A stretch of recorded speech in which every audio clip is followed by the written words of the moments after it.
Sedangkan emosi itu kan nggak baik banget untuk apa namanya tensi dia ya, tensi darah dia kan harus stabil, jadi nggak bisa kalau udah marah itu otomatis tensi darah pasti akan meningkat dan itu kan berbahaya juga.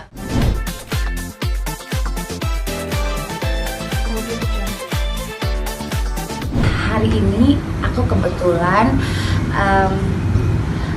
manggil Kak Cesario. Aku udah lama mantengin IG dia di doa.trt, jadi dia kayak lebih ke terapis begitu. Aku ingin untuk Mas Ibnu kan susah untuk berbicara ya, jadi aku ingin mengeluarkan apa sih yang ada dalam pikiran dia, hati dia. Jadi itu tujuan aku manggil Kak Cesario. Dan selain itu juga sebetulnya aku disarankan untuk menemui psikolog karena pendamping pasien stroke itu nggak mudah. Jadi aku harus menemui psikolog untuk berbagi cerita atau beban lah seperti itu. Jadi sekalian mumpung Kak Cesar di situ, jadi aku sama Mas Ibnu dua-duanya akan jalani terapi. Bagaimana keseruan terapi kita, ikutin aja. Nah, ini namanya Kak Cesar. Jadi Kak Cesar hai dulu. Halo, hai. Jadi Kak Cesar ini adalah ahli untuk fobia, trauma dan luka batin. Yes. Jadi aku udah mantengin IG-nya dia lama. Jadi baru sempat minta tolong untuk datang untuk melihat keadaan Mas Ibnu dan aku juga, karena kita kan susah ya, maksudnya penderita itu kan kadang-kadang susah mengeluarkan rasa kita aja kadang yang normal aja untuk mengeluarkan sesuatu itu berat, apalagi orang dengan penderita stroke. Nah, menurut Kak Cesar sendiri ngelihat keadaan Mas itu gimana, Pak? Oke, kalau menurutku sih memang ya kita kan nggak tahu ya, kita cek dulu aja nanti kalau misalkan apa yang selama ini mungkin dirasakan, apa pikiran yang terbebani, mungkin ada rasa yang nggak nyaman. Karena kan biasa, apalagi proses ya, dulu misalkan kita ngerasa kayak dalam keadaan sehat, bisa happy segala macam, terus kalau misalkan kita ngalamin sakit, ya jadi kan kita nggak bisa kemana-mana, mobilitas juga terganggu kalau dalam keadaan seperti ini gitu ya. Dan pasti kan ada rasa-rasa yang mungkin kayak dulu mungkin awal nggak bisa terima, tapi kan seiring proses berjalan mungkin udah lebih ringan. Tapi mungkin kadang-kadang ada rasa-rasa yang akumulasi juga dari perjalanan keseharian hidup kan. Nah itu yang perlu kita cek dulu kalau ada yang memang masih nggak nyaman atau apa. Nah itu sekarang kita buang supaya rasanya benar-benar ringan gitu. Jadi kalau aku tanya, bisa nggak dengan sesi terapi ini mungkin menurunkan intensitas emosi? Karena kan kita udah tahu ya, namanya orang penderita stroke pasti emosinya tidak stabil gitu kan. Semua tetap penderita stroke begitu gitu kan. Sedangkan emosi itu kan nggak baik banget untuk tensi dia ya, tensi darah dia harus stabil, jadi nggak bisa kalau udah marah itu otomatis tensi darah pasti akan meningkat dan itu kan berbahaya juga. Jangan sampai pecah lagi pembuluh otaknya dan mengalami serangan stroke yang kesekian kali. Jadi kira-kira dengan terapi ini bisa nggak menurunkan intensitas emosi dia, bisa membuat dia lebih tenang, lebih relax lagi gitu.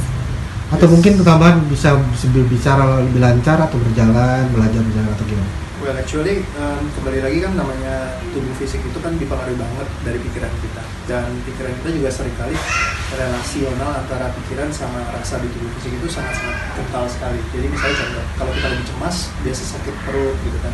Oh iya benar. Ya kan, atau pikiran lagi nggak enak, tekanan darah naik segala macam. Iya. Nah jadi sangat erat sekali kaitannya pikiran sama tubuh fisik kita. Jadi kalau misalkan kita bereskan masalah-masalah yang di pikiran, biasa akan bantu tubuh fisik kita recovery-nya lebih mudah. Ya kadang-kadang justru yang menghambat recovery kita kan adalah pikiran kita sendiri. Dan kalau orang biasanya sakit itu memang banyak pikiran yang berkecamuk. Ya, dan itu yang memang kita perlu beresin ketika udah ringan. Nah, biasa recovery-nya bisa lebih oke gitu ya. Jadi kalau misalkan ditanya apakah nanti akan bisa recovery sampai sebatas mana? Ya kita nggak pernah tahu juga, karena tubuh manusia itu kan bisa self-healing juga sebenarnya. Ya, cuman kadang-kadang self-healing itu justru berhenti ketika kita menyimpan rasa-rasa yang tidak nyaman seringkali. Jadi kalau misalkan penelitiannya sih banyak ya, memunculkan yang namanya hormon kortisol. Nah, itu bisa mempengaruhi, jadi tubuh fisik kita nggak bisa, ibaratnya antibody, imun tubuh nggak bisa berfungsi dengan baik.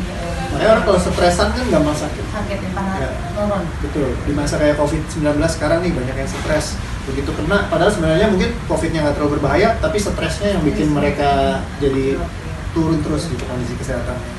Nah, jadi dengan kita melepaskan emosi yang nyangkut itu, dihilangkan, nah, itu akan sehat-sehat lamanya sih. By the way, Kasara, semuanya kita udah tes COVID kan sebelum untuk acara. Iya. Jadi untuk informasi kita semua udah tes COVID, kita ada PCR dan hasilnya negatif semua. Jadi lanjut sesi ya untuk terapi ya. Yes. Yuk, gimana kita ikutin terapinya Mas Ibnu? Aku jadi penasaran. Nah, ini namanya Kak Sesar. Jadi Kak Sesar hai dulu. Halo, hai. Jadi Kak Sesar ini adalah ahli untuk fobia, trauma dan luka batin. Yes. Jadi aku udah mantengin IG-nya dia lama. Jadi baru sempat minta tolong untuk datang untuk melihat keadaan Mas Ibnu dan aku juga, karena kita kan susah ya, maksudnya penderita itu kan kadang-kadang susah mengeluarkan unek-uneknya sama apa ya, Rasa yang nggak rasa nyaman. kita aja kadang yang normal aja untuk mengeluarkan sesuatu itu berat, apalagi orang dengan penderita stroke. Nah, menurut Kak Sesar sendiri ngelihat keadaan Mas itu gimana, Pak? Oke, kalau menurutku sih memang ya kita kan nggak tahu ya, kita cek dulu aja nanti kalau misalkan apa yang selama ini mungkin dirasakan, apa pikiran yang terbebani, mungkin ada rasa yang nggak nyaman, karena kan biasa apalagi proses ya, dulu misalkan kita ngerasa kayak dalam keadaan sehat bisa happy segala macam, terus kalau misalkan kita ngalamin sakit ya jadi kan kita nggak bisa kemana-mana, mobilitas juga terganggu kalau dalam keadaan seperti ini gitu ya, dan pasti kan ada rasa-rasa yang mungkin kayak dulu mungkin awal nggak bisa terima, tapi kan seiring proses berjalan mungkin udah lebih ringan, tapi mungkin kadang-kadang ada rasa-rasa yang akumulasi juga dari perjalanan keseharian hidup kan. Nah, itu yang perlu kita cek dulu kalau ada yang memang masih nggak nyaman atau apa, nah itu sekarang kita buang supaya rasanya benar-benar ringan gitu. Jadi kalau aku tanya, bisa nggak dengan sesi terapi ini mungkin menurunkan intensitas emosi, karena kan kita udah tahu ya namanya orang penderita stroke pasti emosinya tidak stabil gitu kan. Yeah. Semua rata-rata penderita stroke begitu gitu kan. Yes. Sedangkan emosi itu kan nggak baik banget untuk tensi dia ya, tensi darah dia kan harus stabil, jadi nggak bisa kalau udah marah itu otomatis tensi darah pasti akan meningkat, dan itu kan berbahaya juga. Jangan sampai pecah lagi pembuluh otaknya dan mengalami serangan stroke yang kesekian kali. Jadi kira-kira dengan terapi ini bisa nggak menurunkan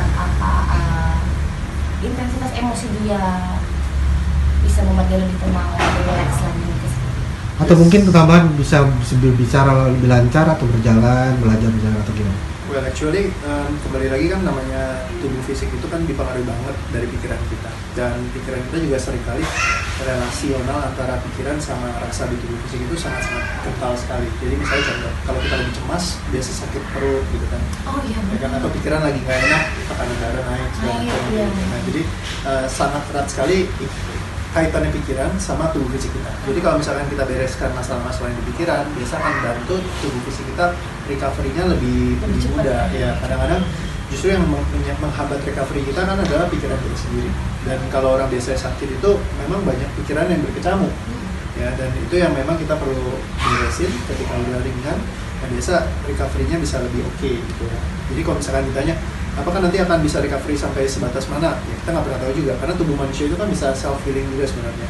Ya cuman kadang-kadang self healing itu justru berhenti ketika kita menyimpan rasa-rasa yang tidak nyaman seringkali. Jadi kalau misalkan penelitiannya sih banyak ya, memunculkan yang namanya hormon kortisol. Nah, itu bisa mempengaruhi, jadi tubuh fisik kita nggak bisa, ibaratnya antibody, imun tubuh nggak bisa berfungsi dengan baik. Makanya orang kalau stresan kan gampang sakit. Sakit ya, karena Ya. turun. Betul, di masa kayak COVID-19 sekarang nih banyak yang stres. Begitu kena, padahal sebenarnya mungkin COVID-nya nggak terlalu berbahaya, tapi stresnya yang bikin mereka jadi turun terus gitu kondisi kesehatannya. Nah, jadi dengan kita melepaskan emosi yang nyangkut itu, dihilangkan, nah itu akan sehat-sehat lamanya sih. By the way, Kak Sarah, semuanya kita udah tes COVID kan sebelum untuk acara. Iya. Jadi untuk informasi kita semua udah tes COVID, kita ada PCR dan hasilnya negatif semua. Jadi lanjut sesi ya untuk terapi ya. Yes. Yuk, gimana kita ikutin terapinya Mas Ibnu? Aku jadi penasaran. Terus nulis tahun dari kalau orang Jawa itu kan nggak boleh menikah di tahun sama kalau kita habis ada kemalangan ya. Jadi kan mama Mas Ibnu kan tinggal di tahun ini, jadi kita harus nunggu Tahun depan. Doain aja. Bulannya udah tahu mungkin atau enggak? Bulannya belum ditentuin yang pasti. Tahun depan. Tadi bulan yang terbaik. Bulan depan. Tahun depan. Soalnya tahun depan cuman bulannya belum Oke. tahu. Yang penting udah lewat setahun dulu, udah lewat setahun baru